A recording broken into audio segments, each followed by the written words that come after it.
Coming up on this very special Hall of Fame edition of Wrestling Life with Ben Veal. We clicked probably the second match we had. He was a good worker, and he would be willing to do anything just like I was, because once you're in the ring, all you want to do is have a good match. You can improve it the next night, but neither one of us worried about who was the strongest and who was getting over the most. It was the team first. Welcome to the Wrestling Life Hall of Fame, celebrating the incredible achievements, stories, and legacies of squared circle icons.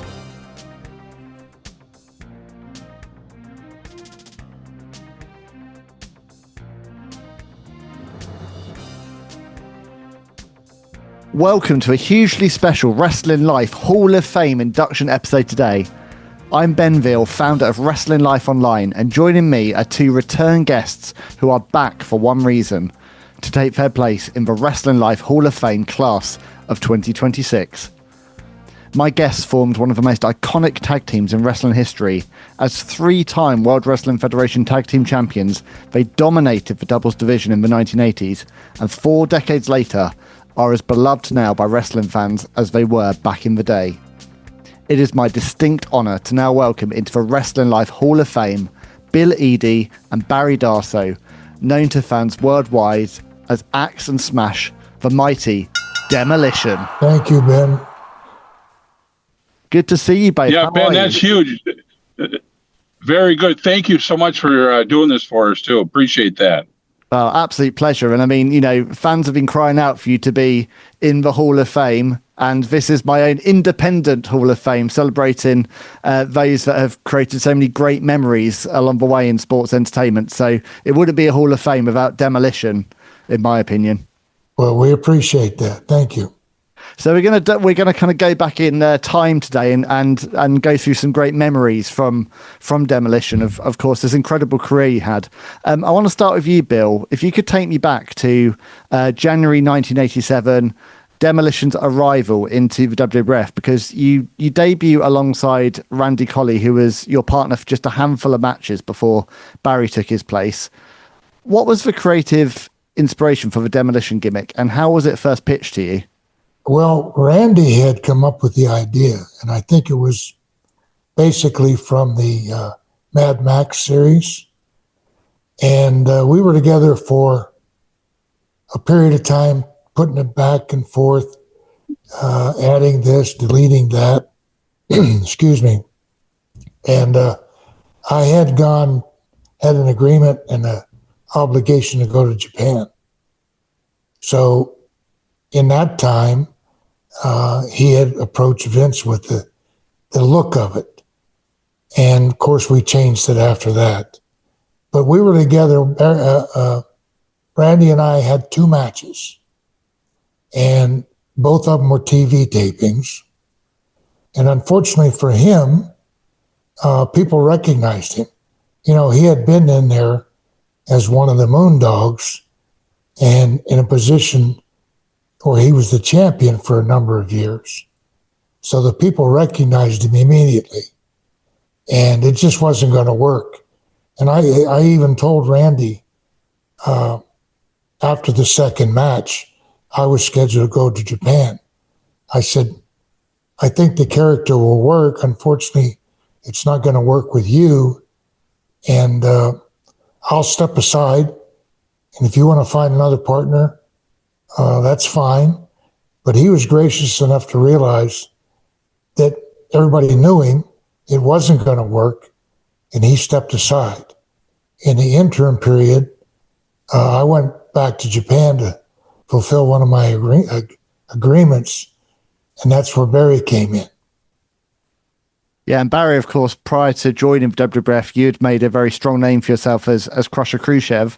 How did you feel about forming a tag team with Bill and donning the face paint as Smash?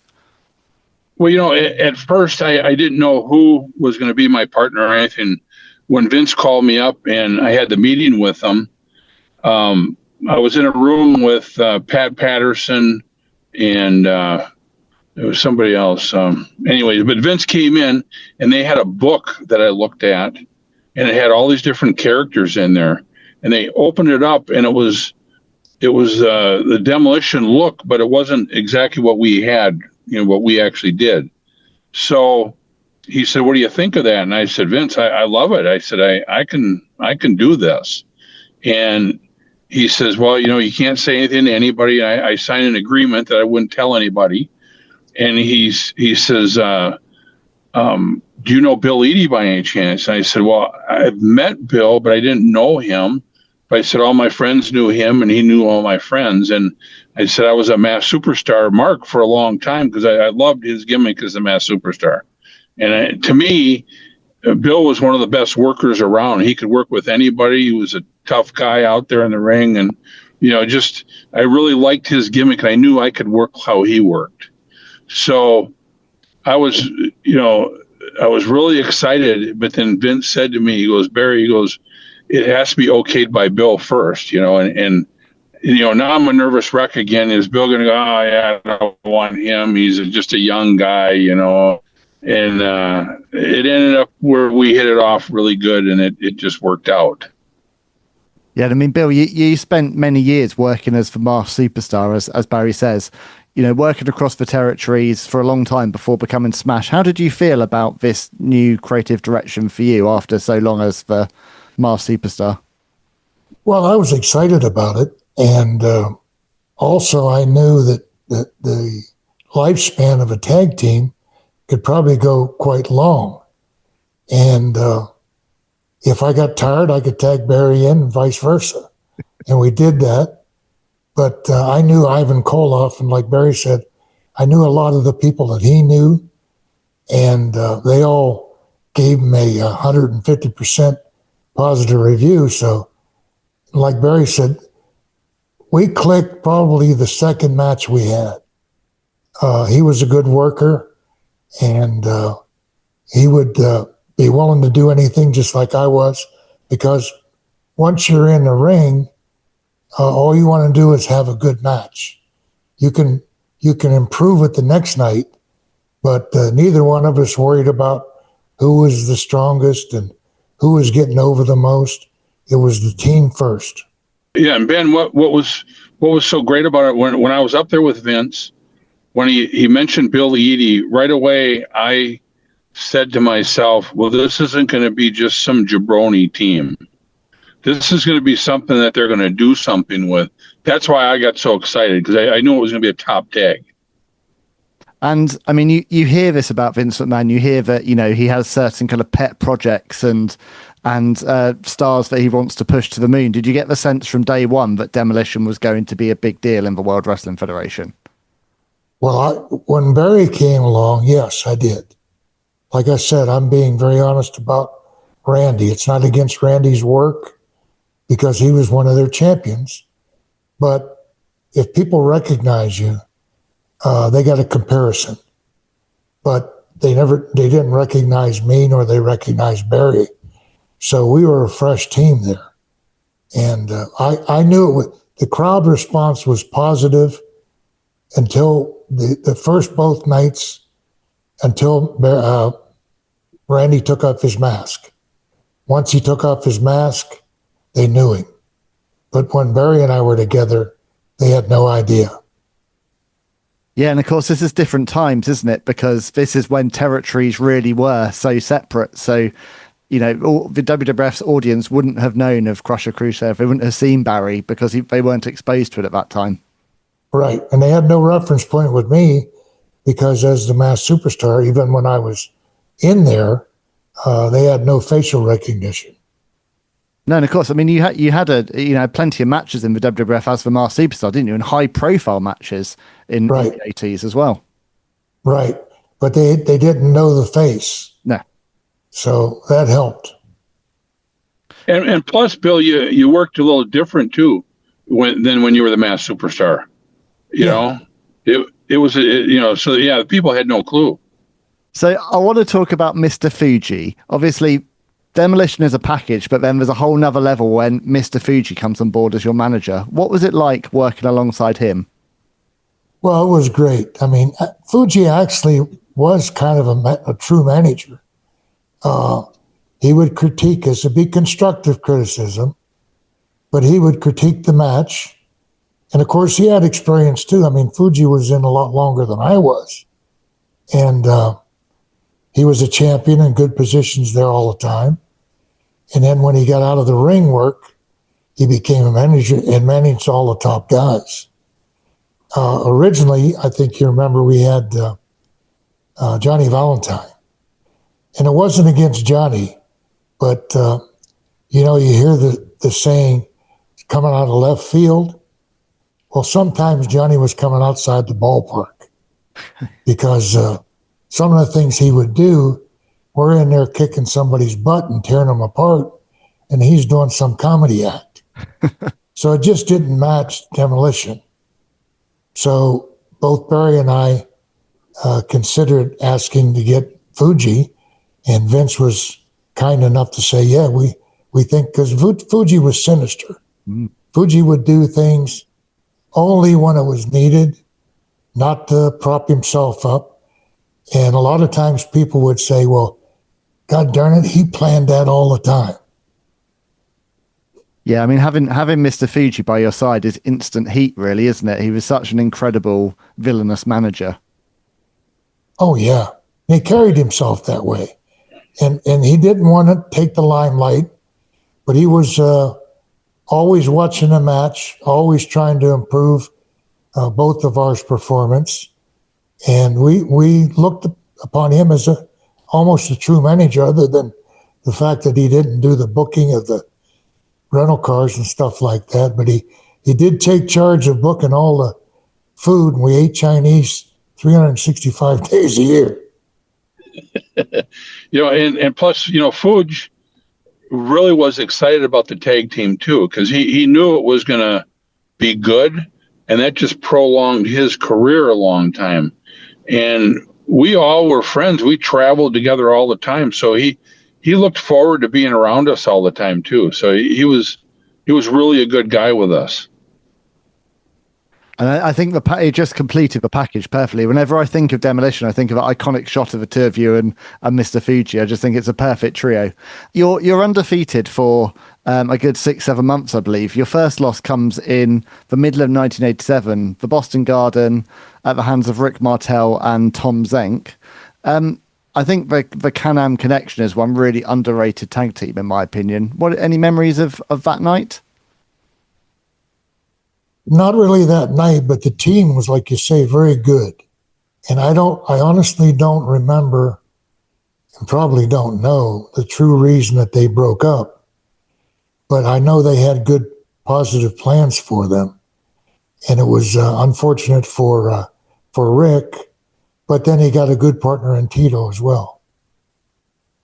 And we were really excited to work with those two guys, because they're two good-looking guys, and they're perfect guys for us to beat up. And we complemented each other very well because of the moves they did and everything. And, we got good heat on them. And then when they made a comeback, we flew for them, and it was just like a really, really good, tag match. Yeah, I think they were a great team. And as you say, but for Rick Martel, he goes on to have Tito Santana, who we'll talk about shortly. But I wanted to ask about, the era you were in, the 1980s kind of WWF tag team scene was, it was an exceptionally busy and there's so many tag teams at that time, like great tag teams. Demolition faced everyone from the Hart Foundation to the Killer Bees to the British Bulldogs to the Rougeau brothers. That really was an incredible era for tag team wrestling, wasn't it? Oh, it was fantastic. We often sit back and say we were really fortunate because we got a chance to work with all the good tag teams. I mean, it's amazing how many good teams there were at that time. You couldn't have a bad night. And they were real teams as well, weren't they? This wasn't just two guys thrown together. Everyone had a distinct look and feel. They had movesets. They had real, they were real tandems, weren't they? And real psychology to those tag team matches. Yeah, and I think Barry and I have both talked about that. I think the big difference is that, and you hit the head right there by saying they were teams. They were working together. They were working for each other. They were working for the match. And a lot of times nowadays, and shortly after that, I think that they just got two guys that they had available, weren't sure what to do with them. Oh, let's put them in a team. And meanwhile, both of them want to be individual stars. Well, it's a big difference when you got a team that wants to have the team first. And that's what made us successful, I believe. Yeah, and what was good about all those teams, any one of those teams could have been the champions too. We were just fortunate enough to be the guys that had the belts. And Bill, I don't know, I'm sure you'll agree with me, but I think it was because we could work with every team. We weren't selfish. And I think everybody wanted to work with us because they knew it was going to be a top-notch match, which all of them were. I mean, there was very seldom that we came back in the locker room and went, that was kind of a stinker, you know. It was always incredible matches. Yeah, I agree with that 100%. And like we were talking earlier, I think most of I would say probably 99% of the teams in that time were working together for themselves to do the best they could do that night. So WrestleMania 4, March 27th, 1988, that is your big night. Demolition beats Strikeforce and you win the tag team titles for the first time. We mentioned Rick Martel a minute ago. Take me back to that night in Atlantic City and getting the gold from Rick Martel and Tito Santana. Well, that was a great night. The crowd was good, excitement was good, and to top it off, we got the championship belts, and of course, we knew we were going to have rematches with them, so that was exciting as well. And at that time, we thought we were going to be working an angle with these guys for a long time. We didn't know that they were going to split up, and that was hard because we were just finally getting a big push and everything was going well. And then the one angle we're going to do, all of a sudden the team splits up. So it was kind of, and I've never even talked to you about that, Bill, how you felt about it. But my thoughts were like, oh man, what are we going to do now? You know what I mean? Yeah. Yeah.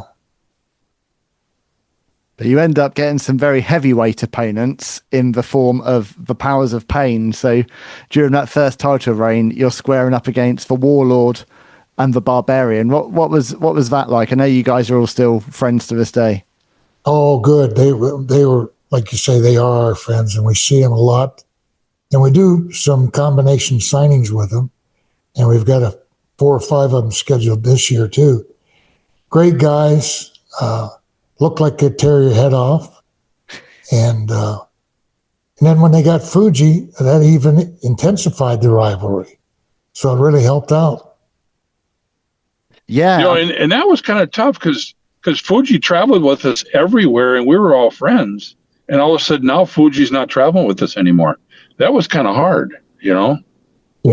You pull off, this is at the tag match at Survivor Series 1988, you pull off that trickiest of things to achieve in wrestling, which is the double turn. So you have Demolition turning face, Powers of Pain turning heel, as you say, the switch with Mr. Fuji. What was that like, and how did you feel about turning babyface? Well, we've talked about this a number of times, and I'm sure Barry will agree. I think the powers that be, and there was only one power that heard the fans cheering for us.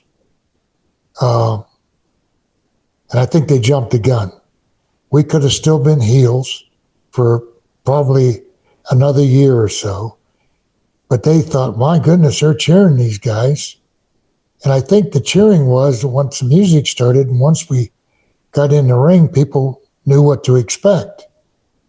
But we didn't have to be a good guy to do that. And I think, and Barry might add to it, I thought that we could have been heels probably at least another year or so before we turned. Yeah, I agree. But you're very much in the era, aren't you, of the action figures, the T-shirts, the merchandise, and Demolition were, the ideal action figures. They were, a kid's dream. And the look and the feel, and as you say, the music, there was just so much for the audience to cheer for. Yeah, I understand. I mean, looking back, I understand.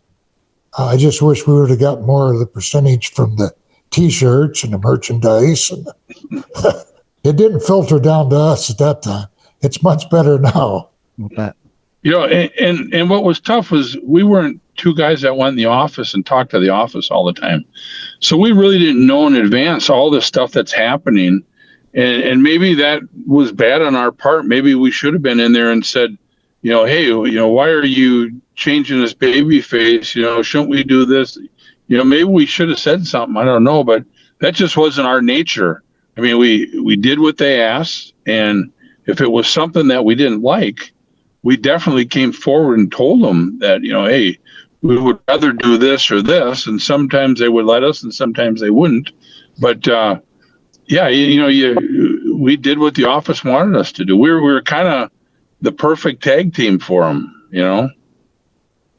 And you know, you're in the middle of this incredible reign, as you say, like this first reign as tag team champions is when you make WWF history. 478 days. That record stands for decades until the New Day breaks it in 2016. I mean, that says so much about, you know, the impact of the popularity of Demolition, doesn't it? Yeah, and it's nice because now that we go out for signings and conventions and events like that, the fans come up and comment on it. So it's nice to be remembered in a positive manner. And a lot of the fans have real good stories that relate to us. So that's all, you know, every time we go someplace, somebody will say something really nice, and we take that to heart. One of my fondest memories as a fan is the start of the 1989 Royal Rumble. So Axe Draws #1, Smash Draws #2. I loved that as a kid because it's like, you know, the music plays and then the same music plays all over again. And you two are in there and you properly slug it out for a good couple of minutes against one another before Andre the Giant comes in at #3. How does it feel going head to head with each other after so long as opponents, as partners? Like you said, our motto was, I mean, we're going to go out there and we're supposed to fight, so we're going to fight.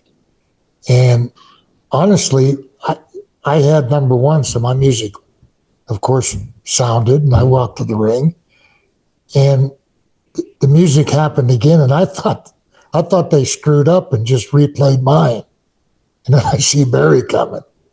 So thank goodness my jaws finally healed from him beating me up, and then Andre comes down. So yeah, and if I can remember correctly, before this was all happening, I remember we went to whoever was in charge and said, you know, when are we going out? And there was about 10 of us guys that they didn't have any numbers when we were going to go out. So we really didn't know that we were going to be 1 and 2, except all of a sudden they came up to you, Bill, and said, Bill, yeah, you're going to go out #1. Right. And then I'm wondering, well, when am I going out? You know? And right when you were going out, then I don't know who it was that said, hey, Smash, get ready. You're going next. I went, what? And then that's when the music hit. And then I was on my way out there. And then on the way out, I'm thinking to myself, what are we going to do? You know, are we just going to go out there and shake hands and wait for the next guy to come in? Or let's just punch each other. That's what I'm thinking in my head walking out. And then when we got in the ring, that's what we did. We went at it. And that's what the Demolition would have done. Yeah. And I think, and there's another comment that a lot of the fans, I mean, almost every time we go out, they'll come, well, I thought you guys were going to break up after that. But we didn't. And I think it added to our character and our gimmick. Yeah, because you did not hold back. The second you got in that ring, it really looked like you hated each other. You really went for it. It was great. That's one of the very few times that we wanted to see somebody come to the ring. Yeah. And it just so happens the biggest guy in the world comes in there. Yeah. You know, thank God, you know. I mean, you guys had a great relationship with Andre, didn't you? Yeah, we both did, yeah. He was a good man. What was Andre like? I mean, I've heard some great stories about him over the years, but what are your memories of Andre? Well, I think and I often say this, and I really, truly mean it. I think that Andre had a premonition that he wasn't going to be around very long and he was going to enjoy life. And there was no wasted time. I mean, if he didn't like you, he didn't like you. If he liked you, he'd do anything for you. And we were fortunate because we had a good relationship with him. He was not only friends of ours, but he was friends of our families. And I think that he realized, why waste time on people? He wasn't cruel to people, but why waste time when you can spend time with people you like? Yeah. You know, and a lot of people don't know how he was a jokester too. You know, he had fun. He'd rib, you know, and it's funny, you know, how he was. You know, you didn't picture him like that, but you know, when you see him really laugh and have a good time, it was fun to see that too, because it was tough on him, you know, being that size. Were you ever on the receiving end of an Andre rib? No. He No. was always good to us. Well, I have to say though, he ribbed me in the ring a few times. You know, the one thing I hated worse than anything that he'd do, he'd get me on the mat, and then he'd stand on my hair when I had that long hair. It's probably why I'm bald now. But he would stand on it, and then he'd lift my arms up, and he'd lift it to where all of a sudden it's just hurting. And he was laughing, but I mean, he could have ripped my hair right out of my head. But or when he'd sit on you and fart, you know, that was a good rib for him. He'd laugh his head off for that one. Did you ever try and outdrink Andre? Oh my God! There's no way you could. No, but I was in Japan a number of times when Dick Murdoch. I mean, how do you think you're going to outdrink him? But Dick Murdoch, for some reason, almost every time we went out, thought he was going to outdrink Andre.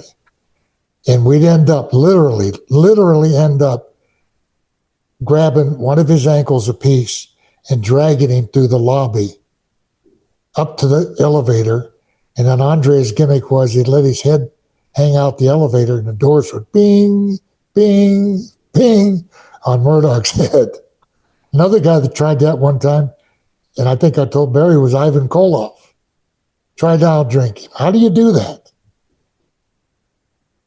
I've heard so many stories over the years about the amount of red wine Andre would be able to do in a night.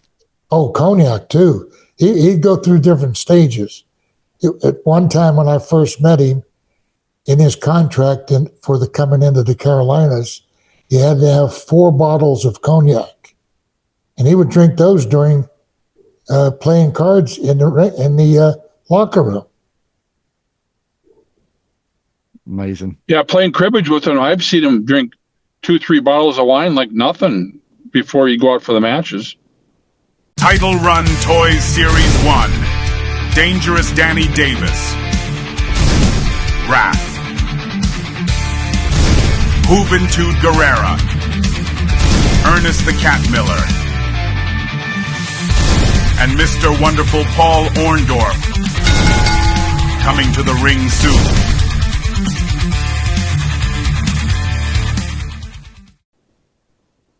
Just an incredible human being. Yeah, Beaujolais wine was his favorite. Yeah. So I want to ask, changing tack a bit, I want to ask about the Demolition decapitation, because in my book, that's one of the coolest and most devastating finishes of all time. Who comes up with the idea, and did it take a while to perfect that between you? You know, I honestly don't remember. I think maybe Barry did, but, you know, years ago, when I first broke into business, my partner was one of the Mongols. He's the guy that trained me. And he said, whatever finish you have to be able to do it with a big guy, small guy, and in between. So that one I knew we could do with all different sizes. So it's like a guy that's going to do a press slam, but he can only press slam guys that are 200, 250 and above, he can't do it. So I don't know. I think, to be honest with you, I think Barry came up with the move. Well, he had the heavy work anyway. Well, I remember because we were talking about what to do, and you asked me kind of that question. He says, "Hey, can you pick up pretty much anybody?" I said, "I could pick up anybody." I said, Andre the Giant would be a tough one, but you'd never pick him up anyways, right. But then we were kind of talking about how to do it, and I think you were already figuring, well, you're going to come off the rope with an elbow if I can have him on my knee, and we kind of both went with that, and I said I could do it, and you said you could do it, and we tried it, and it worked the first night. But I remember the first time we did it, I didn't flip him over. I just let your elbow and your weight do it, and it about broke my leg, So then I knew after that, when you hit him, that I'd throw his legs over the top. So then all that pressure wasn't on my knee, and then that's what I did every night. But Fuji, when I did it to Fuji that time, Fuji was stiff as a board. He was the heaviest guy I've ever lifted in my life. He was like straight, and he did it on purpose. I know he did. And then when you came off, I had to throw him over. He was just like a board thrown over. So he was the toughest one.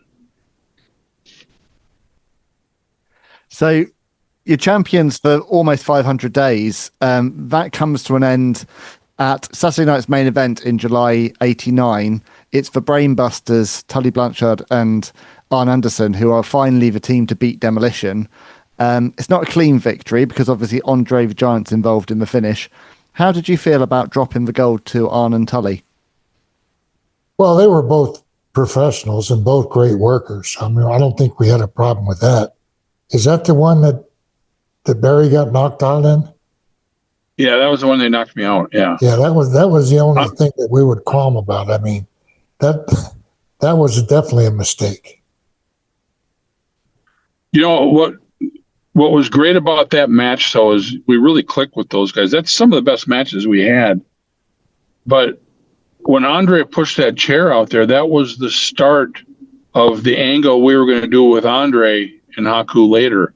So that was kind of a foreshadowing what was going to happen. So that was pretty good. But, the Brainbusters, they made you work, and that's kind of how we worked. So it was great matches with them because it was nonstop, and they were believable what they did to us. Yeah, they were good matches, and I agree. Yeah, it's a great series, and it leads to you winning the titles back in, it officially begins in November 89. It's taped in October. But that reign is a significantly shorter one than your historic first one because not long after you lose the titles to Andre and Haku. Did you know at the time that you were working towards this big payoff at WrestleMania? I don't really believe so. I just thought that we were going to have a series of matches. I didn't know when it would culminate. Barry might. My part, I don't really believe I did know.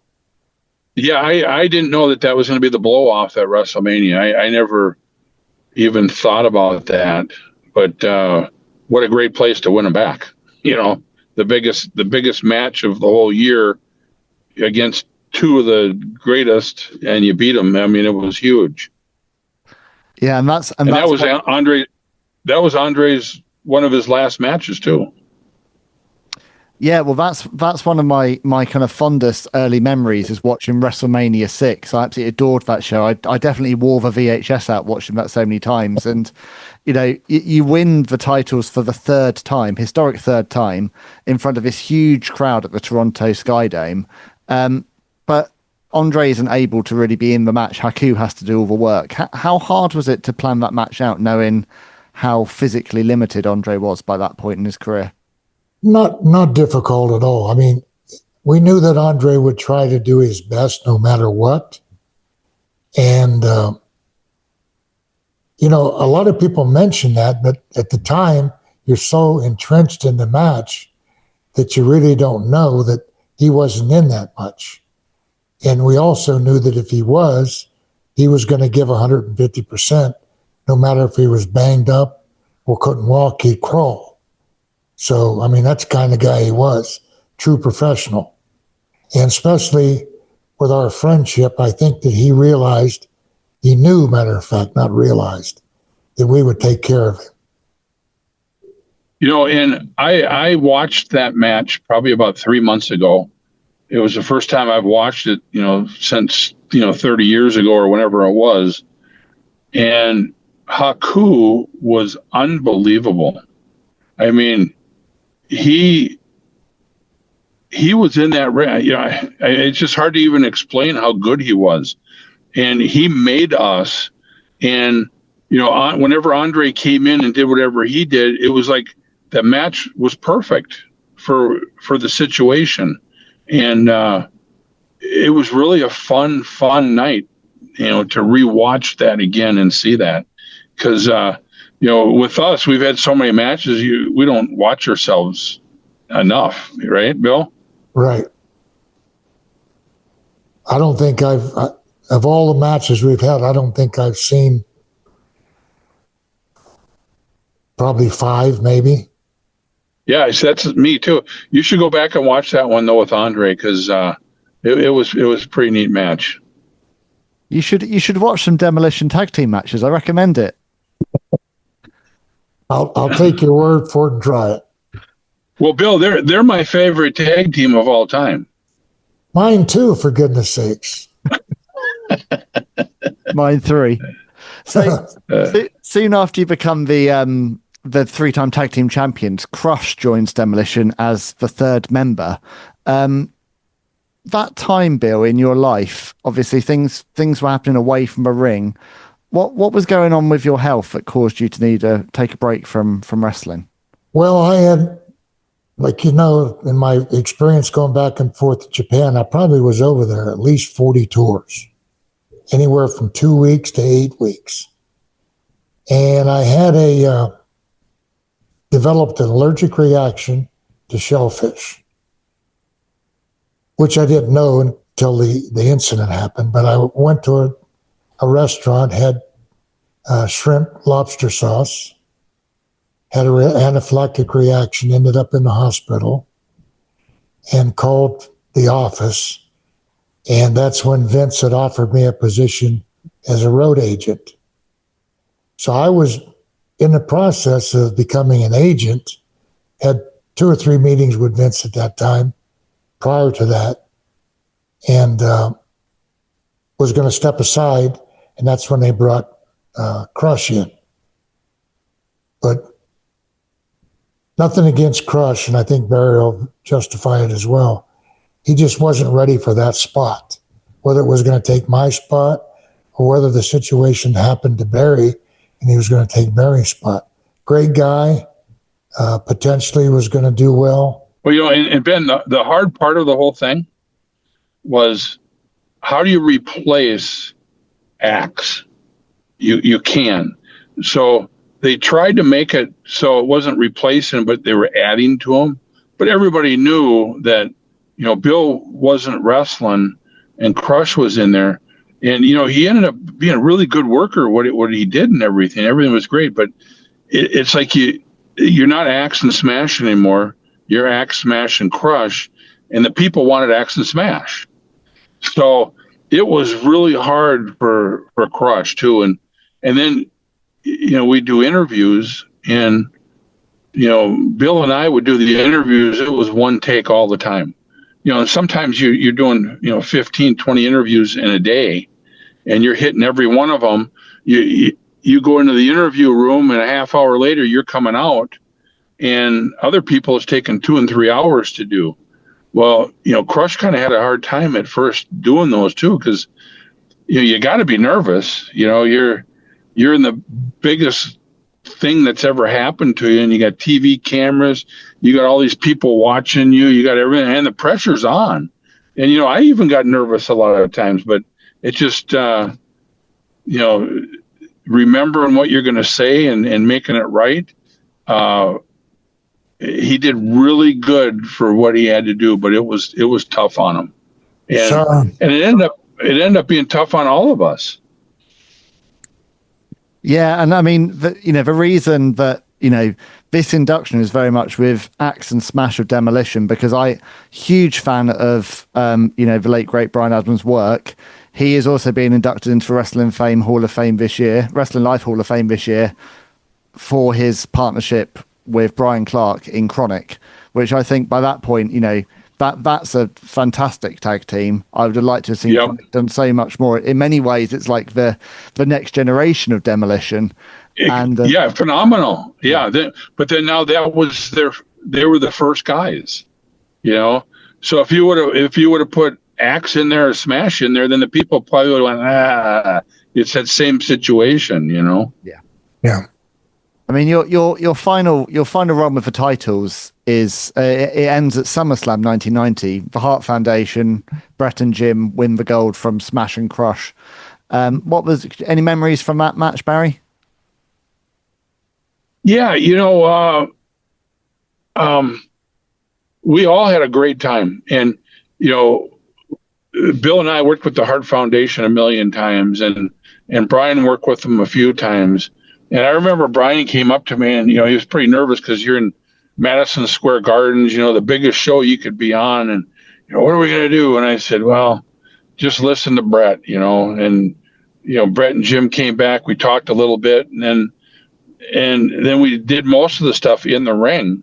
And I told Brian, I said, Brian, just let me do all this other stuff, and you come in and do this, and it'll be an easy night. And when it was all done, he was like, holy cow, was that unbelievable? The pressure was off of him when I just told him, don't even worry about it. It's between Jim, I, and Brett, it's going to be a piece of cake. And it really was. And Brian did a great job out there. But, like I say, it's hard not to have Bill in there with me, So 1990 is around about the time that the Legion of Doom land on the scene in the World Wrestling Federation. Obviously, they make an immediate impact. Their popularity is obvious. How much did that impact the future of Demolition, do you think? Was there room for... I know the dream match never really happened, but was there room for you all to coexist, do you think? Well, here again, we've talked about this a number of times, and the fans even talk about it and ask questions. I think that they could have held off for at least a year, but they threw it together right away.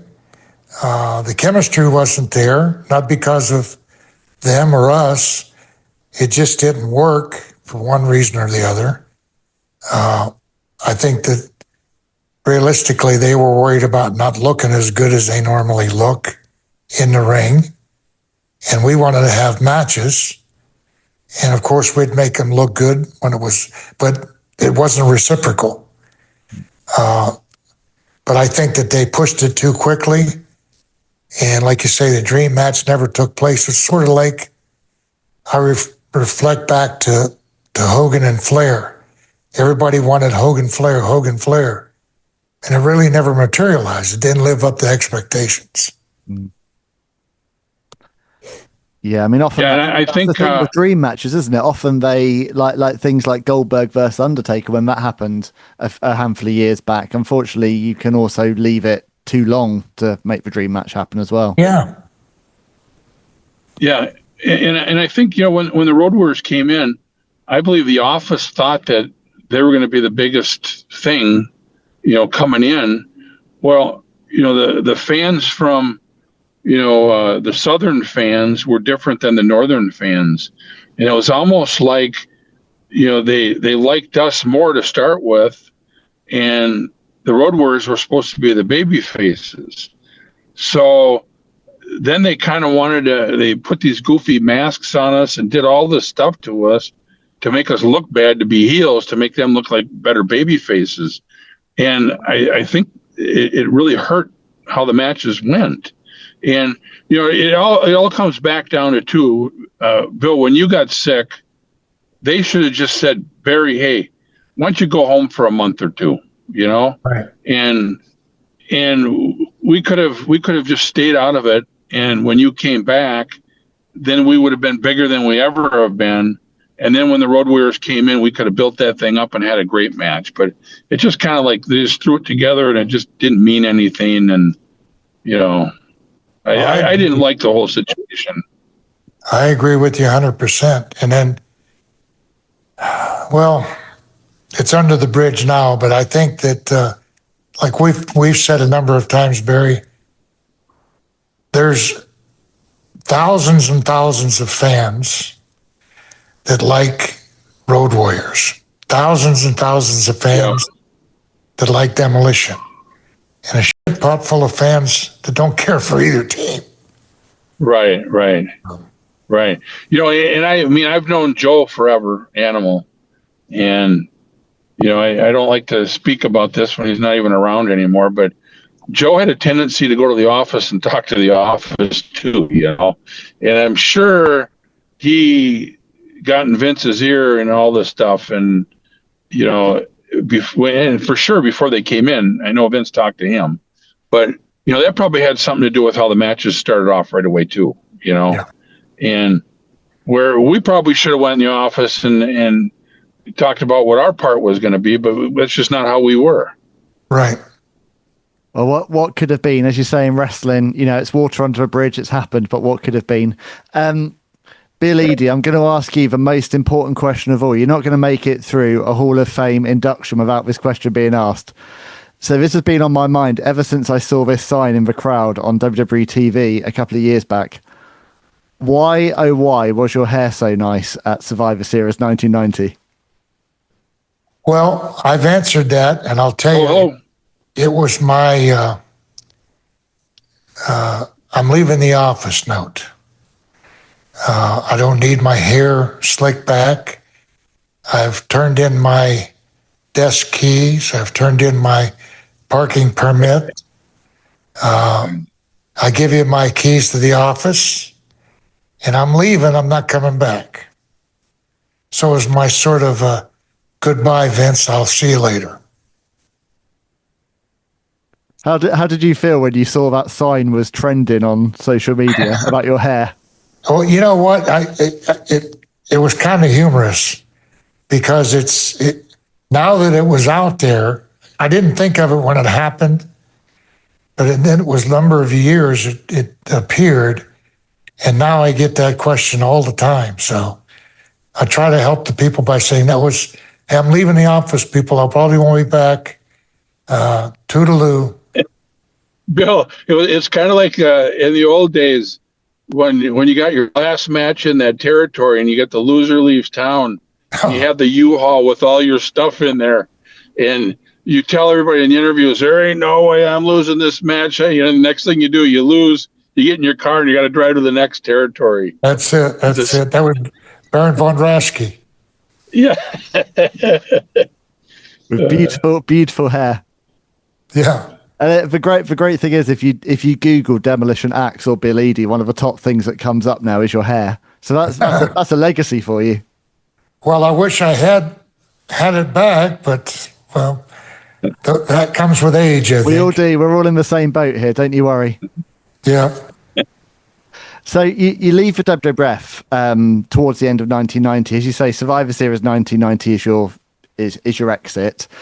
Jack Tunney, the figurehead president of the WWF, explains to fans that there can only be two members of Demolition. I mean, that really is the end of an era. How did you feel about how your exit was handled by the company creatively?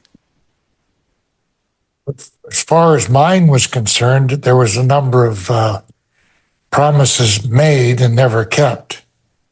But I didn't take it personal, because you got a window of expectation, you got a window of lifespan.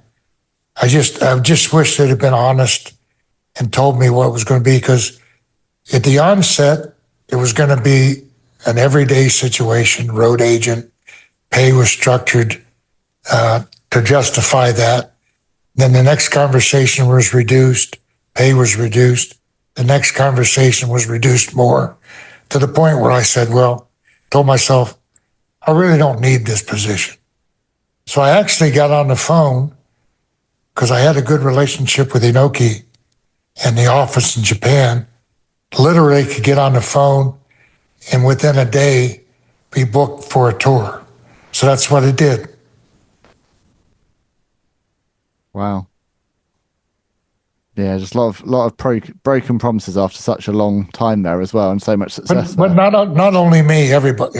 You look back and when people are really truthful, there's a lot of that going on. So, and I didn't take it personal.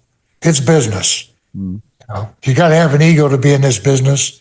If you have faith in yourself and your ability, and I know Barry will say this because he left a good position in the Mid-Atlantic. You can do it one place, you can do it someplace else. Yeah. And when Bill left, I was only there for a little while longer than that because I didn't like the whole situation either. And that's when I left too. And, then later on I came back as the repo man, but it was just like, I didn't like the whole situation with the Demolition. It just wasn't right at the end. For a couple of guys that are 3-time tag team champions, longest reigning deal, they really treated us like crap there at the end. Yeah. How would you have liked to have gone out? Well, I would have enjoyed working as the agent position at that time because I thought I had a lot to contribute. And I think that they could have continued with Barry and Crush and had them have a nice run. But, those are things that we have no control over. Hopefully our new relationship with them will be better. And so far it has been. So bygones be bygones. Let's start fresh. Yeah. And that's, see, me, I would have loved it if Bill would have came back and we would have still been Axe and Smash and kind of bring Crush in a little bit slower. And Bill, you be our manager and then have a hell of a run again. Now, all of a sudden, you got 3 Demolition. You got the Road Warriors with Paul Ellering. We could have tore it up for another year or two, all of us. Yeah. That's kind of what I wish would have happened. Yeah, more of a chance for Crush to kind of sit under that learning tree, and also in the eyes of a fan, kind of for the torch to be properly passed to like the next generation, I guess. Yeah, it just the whole situation. There was no thought process. It was get rid of Bill, get rid of the Demolition. That's the end of it. The Road Warriors are here now. We got them. I think that's kind of what it was. But as you say, fast forward to 2026. You guys are doing so much now. You've both published books of your life stories. Demolition has a WWE Legends deal, which is something that even a couple of years ago probably wouldn't even seem like a possibility. You have the demo pod. You're dropping new merchandise. You're occasionally even watching your own matches these days. Like, it seems like you are busier now than you've ever been. I mean, what's it like to kind of be, spending these times with the fans and doing all these different things you're doing now? Well, it's really enjoyable. And we've been so busy that we have to turn down a lot because we've been asked to do so many things and we just don't have the time to do it. But it's really humbling. And now that the figures have come out and the merchandise and all the appearances we're making, it makes you really humble to the fact that we made some imprint on the fans. It's really nice. Yeah, and Ben, it's like your show here. I mean, we really appreciate what you're doing here with your show, and you got a great show. And there's so many people that call and say, "Hey, can you get on the show?" And we'd love to, but we can't.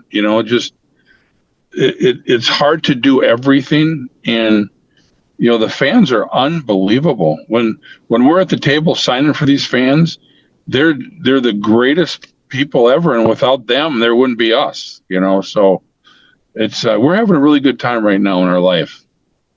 And wrestling fans have incredibly long memories as well. We don't forget anything. That's the beauty of this industry. They've been very gracious, and a lot of them remember more things than we. A lot of times we have questions, and if we don't know the answer, we'll ask some of the fans, and they'll find out. Boy, and they sure do bring up that time when you and I went against each other. That's probably the number one thing that we hear. That, or when you're going to get in the Hall of Fame, kind of a deal. Yeah. Well, speaking of halls of fame, I mean, this is, of course, the Wrestling Life Hall of Fame. It's independent of any promotion or backstage politics.